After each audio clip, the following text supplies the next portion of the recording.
Hello everyone, Assalamu alaikum. This is Shumon and welcome back to my another video. আর thumbnail দেখে অবশ্যই বুঝতে পারছেন যে আজকের ভিডিওটা কি নিয়ে বানাতে যাচ্ছি। আর আমরা চলে আসছি আমাদের আলফাডাঙ্গাতে। এটা হচ্ছে মধুমতির পার্ক। আসলে অনেক সুন্দর একটা জায়গা, একেবারে নিলিবিলি। তো বাইকটা নিয়ে বিকালবেলা ভিডিও বানানোর উদ্দেশ্যে এখানে আসছি। আসলে এত নিলিবিলি পরিবেশে ভিডিও বানানোর মজাটাই আলাদা। কোনো লোকজন নাই, কোলাহল নাই, একেবারেই পাখি উঠতেছে, মানে কিছু বলার নেই। আর পানিটার কথা তো বলবোই না, পুরো হচ্ছে গ্রিন, একেবারে সুইমিং পুলের পানি। তো যাই হোক, পয়েন্টে আসি। আর সেটা হচ্ছে কি, আমি এই গাড়িটা নিছি গত 3-4 দিন হয়েছে, 3 দিন হয়েছে, মেবি 3 দিন হয়েছে। আর আমি 470 কিলোমিটারের মতো রাইড করছি। আর আমার এই বাইকটা পছন্দ করার মূল কারণ হচ্ছে এটার লুক। আমি হচ্ছে এর ফ্রন্টের যে লুকটা, বাইকের ফ্রন্টের যে লুকটা, এই লুকটা দেখেই হচ্ছে আমি এই গাড়িটা মেন পছন্দ করার কারণ। আর এটা অনেক এগ্রেসিভ লাগে। আসলে ভিডিওতে যতটা না ভালো লাগে, এটা সামনাসামনি তার চেয়ে অনেক বেশি ভালো লাগে। দেন হচ্ছে এর সিটিং পজিশনটা আসলে কিছু বলা না। আমি এর আগে এফজেড রাইড করতাম, তো আমি মনে করতাম যে এফজেড এর সিটিং পজিশনটা বেস্ট। আর আমি এটা রাইড করার পরে এফজেড আর এখন আমার কাছে ভালো লাগে না, যে না, এটাই বেশি কমফোর্টেবল। তো যাই হোক, একটা বাইক কোনো দিক দিয়েই পারফেক্ট না। প্রত্যেকটা বাইকেরই কিছু ভালো, মানে ভালো গুণ যতই থাকুক না কেন, কোনো কোনো প্রবলেম থাকে। তো ওইসব আসলে মেজর কোনো প্রবলেম না। সব দিক দিয়ে ওভারঅল চিন্তা করলে বাইকটা আমার জন্য ভালো। আর যেহেতু মার্কেটে এই সেগমেন্টের কয়েকটা বাইক আছে, পালসার N160 এবং হচ্ছে এফজেড ভার্সন 4, দেন হিরো থ্রিলার, তারপরে সুজুকি জিক্সার। তো এই কয়েকটা বাইকের মধ্যে আমার এটা চুজ করার কারণটা কি? আর এটা চুজ করার আমার মেন কারণ হচ্ছে মানে এটার লুক, ইঞ্জিন। আর এই 4-5টা বাইকের মধ্যে এটার ইঞ্জিন সবচেয়ে পাওয়ারফুল। সবগুলোই 150 সিসি, দেন এটা আছে 180 সিসি। কিন্তু এটাতে আমি ওই 150-এর মতোই মাইলেজ পাবো। প্রায় আমি এখন পাচ্ছি 45 থেকে 50-র মতো মাইলেজ পাচ্ছি। আর এটা আমার জন্য এনাফ। এর মানে আমি অত বেশি রাইড করি না, তাই।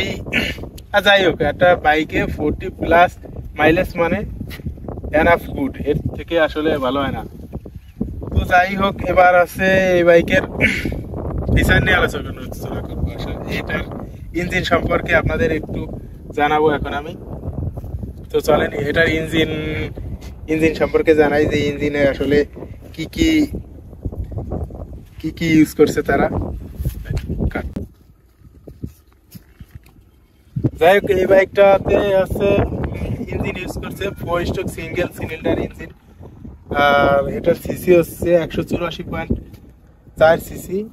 ম্যাক্সিমাম টর্ক হচ্ছে আপনার 15.9 newton metre and 6000 RPM produce করবে। আর এটা সিঙ্গেল সিলিন্ডার। এটা সেলফে স্টার্ট দেওয়ার হচ্ছে অপশন আছে, শুধুমাত্র কিক স্টার্ট নাই। তারপরে হচ্ছে গ্লাস মাল্টিপল গ্লাস, এটা হচ্ছে আপনার স্লিপার গ্লাস ইউজ করছে। আর এটাতে গিয়ার আছে 5টা। আর এখানে আছে আমার একটা প্রবলেম, সেটা হচ্ছে কি, যে যেহেতু এটা 180 সিসির বাইক, সেহেতু এটাতে 6টা গিয়ার দিতে পারতো। আর এটা এয়ার কুল ইঞ্জিন না ইউজ করে তারা অয়েল কুল বা লিকুইড কুল ইউজ করতে পারতো। আর এটা BS6 এডিশনের ইঞ্জিন। স্পিডোমিটার আছে ফুললি ডিজিটাল মিটার। এদিকে আসে, মিটারটা আছে পুরো ডিজিটাল মিটার একেবারে। আর এখানে ক্লক আছে, তারপরে 2টা ট্রিপ আছে, A1 trip A, trip B, দেন হচ্ছে RPM মিটার। সবকিছু হচ্ছে মিটারে আছে মোটামুটি। আবার সাইড স্ট্যান্ড ইন্ডিকেটার আছে। তো যাই হোক, মিটারটাও মোটামুটি এনাফ ইনফরমেশন দিচ্ছে, শুধুমাত্র এক্স কানেক্ট দেয়। তো এই হচ্ছে ইঞ্জিনের ব্যাপার স্যাপার। আর এরপরে বাকি আছে কি, বাকি আছে হচ্ছে টায়ার, ব্রেক, সবকিছু মিলাই। আর এখানে এরা সামনে ব্যবহার করছে হচ্ছে আপস অ্যান্ড ডাউন সাসপেনশন, যেটাকে আমরা USD সাসপেনশন বলি। এরপরে ডিস্কটা মোটামুটি বেশ বড়, এটা হচ্ছে 3.5 mm ডিস্ক অ্যান্ড নিশানের ব্রেক ক্যালিপার ইউজ করছে। আর এবিএস সিঙ্গেল চ্যানেল এবিএস, যেটা ব্রেকিং এর ক্ষেত্রে আরো কমফোর্টেবল করে এবং আরো হচ্ছে আত্মবিশ্বাস বাড়ায় রাইডিং এর ক্ষেত্রে। সামনে এলইডি লাইট দিছে, সামনে এলইডি লাইট আছে ফুললি এলইডি, সামনে শুধু না গাড়িতে যত লাইট আছে সব এলইডি। আর হেডলাইটে খুব বেশি আলো হয় না, তবে যতটুকু হয় হাইওয়েতে চলার মতো না, বাট সিটি রাইড এবং গ্রামের রাস্তায় রাইড করার মতো না এই। তারপরে নিচে একটা ইঞ্জিন গার্ড আছে, যেটা গাড়িটার লুকটা আরো সুন্দর করছে। এরপরে পিছন সাইডে এন্টিকাটার সেটা আছে সম্পূর্ণ এলইডি। আর এখানে তারা সারি গার্ড দিয়েছে, এটাও বেশ ভালো। এরপরে আছে পিছনের চাকা, পিছনের টায়ারটা আছে 140 mm এর টায়ার এমআরএফ এর। আর এটা যথেষ্ট ওয়াইড এবং আপনার রাইডিং এর ক্ষেত্রে অনেক বেশি গ্রিপ দেয়। তারপরে পিছনেও তারা আছে নিশানের ডিস্ক ব্রেক ব্যবহার করছে। আর সাইলেন্সারটার কথা তো বলবোই না, এটা একেবারেই ছোট আর কিউট অনেক, মানে সাইলেন্সারের লুকের কারণে গাড়িটা আরো বেশি ভালো লাগে। আর স্পিড সিট স্পেসে যারা আগের হর্নেটের থেকে এটা আছে আপডেট, আগের হর্নেটে সিঙ্গেল সিট ছিল আর এখানে আছে ডবল সিট। তো যাই হোক, গাড়িটা সব মিলে আমার কাছে খুবই ভালো লাগছে। আর চালাইতে তো কোনো কথাই নাই, ইঞ্জিনটা আছে সুপার স্মুথ, মানে এত স্মুথ যে বলার কোনো ভাষা নাই। গাড়ি যখন চলে মনে হয় না যে ইঞ্জিন চলতেছে, এরকম একটা ফিল হয় এই আর কি গাইস। তো গাইস এবার হচ্ছে গাড়িটা রাইড করি। গাড়িটা সম্বন্ধে বাকি যে কিছু যা বলার আসলে রাইড করতে করতে বলি, আর এটা চালানোর বিষয়ে কেমন লাগবে সব মিলে এটাই। এখন বাকিটা হচ্ছে রাইড করতে করতে বলি।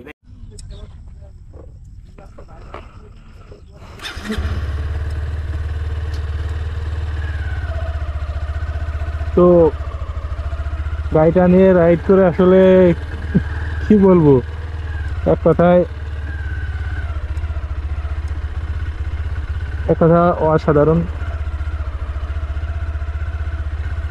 তো ভিউয়ার্স, এটা রাইড করতেছি আমি, রাইড করা নিয়ে আসলে কি বলবো, এক কথা অসাধারণ, একেবারেই smooth engine, BS6 engine use করছে, যেটা আসলে আগের হর্নেট থেকে অনেক বেশি স্মুথ। আর এটার পাওয়ার টর্ক সব দিক দিয়ে আগের হর্নেট থেকে অনেক বেশি আপডেট হয়েছে। আমরা সাধারণত FZ সিরিজের কথা চিন্তা করি, তারা হচ্ছে ইয়ামাহা কোম্পানি FZ বাইকটাতে ভার্সন 2, 3, FZ ভার্সন 4, FZ-TX সবগুলো বাইকে একই ইঞ্জিন ইউজ করছে, কিন্তু হর্নেটের ক্ষেত্রে এটা আলাদা করছে। তারা যখনই এটার হচ্ছে জেনারেশন আপডেট করছে, এটা সেকেন্ড জেনারেশন, ইঞ্জিনের ভিতরে সব থেকে বেশি পরিবর্তন। আগের হর্নেট ছিল 160 সিসি আর এটা দিচ্ছে তারা 180 সিসি, যদিও তারা 200 সিসি দিতে পারতো, কিন্তু তারপরেও 180 দেওয়াতে একদিক দিয়ে ভালো হয়েছে কি, আসলে মাইলেজের একটা ব্যাপার আছে। এটা যখন 200 সিসি হইতো তখন এটার মাইলেজটা অনেক বেশি কমে যাইতো, মানে তখন 30 বা 35 এরকম পাওয়া যেত, কিন্তু এখানে হচ্ছে আপনার 180 সিসি দেওয়ার কারণে মাইলেজটা পাবেন আপনি প্রায় 40+। আর এই তো এটাই আর কি। আরে রাস্তা তো ধুলো।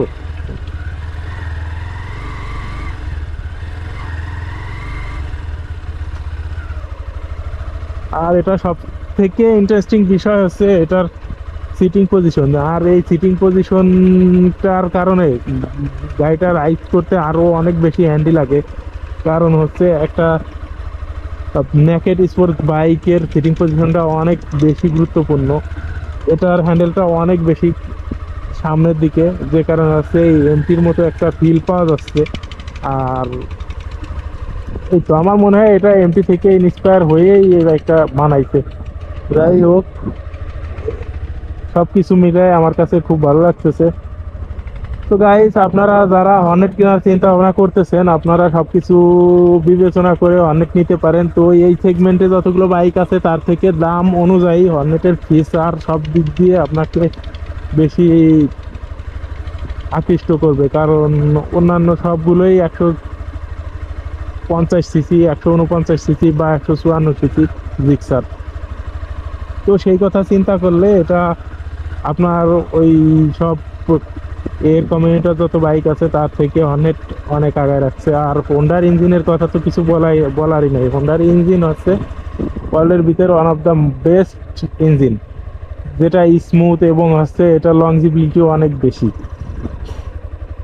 তো গাইজ আজকের ভিডিওটা এই পর্যন্তই। আর অবশ্যই ভিডিওটা না টেনে শেষ পর্যন্ত দেখবেন, আর যারা ভিডিও দেখবেন আমাদের সাবস্ক্রাইব করে পাশে থাকবেন যাতে ভিডিও বানাইতে উৎসাহিত হই। আর আপনারা যদি কেউ কখনো ফরিদপুর আসেন, আলফাডাঙ্গাতে ঘুরতে আসেন, এইখানে আসতে পারেন। এই যে হচ্ছে নদীর চর, সম্পূর্ণ এই যে চরের ভিতর দিয়ে রাস্তা, মানে কিছু বলার নাই। এখানে আসলে বিকালটা যে কত ভালো লাগবে সেটা আপনার ধারণার বাইরে। মানে এক কথায় অসাধারণ। আপনার হচ্ছে মাঠের ভিতর দিয়ে এরকম একটা কাঁচা রাস্তা, যেগুলো আজকাল দেখাই যায় না।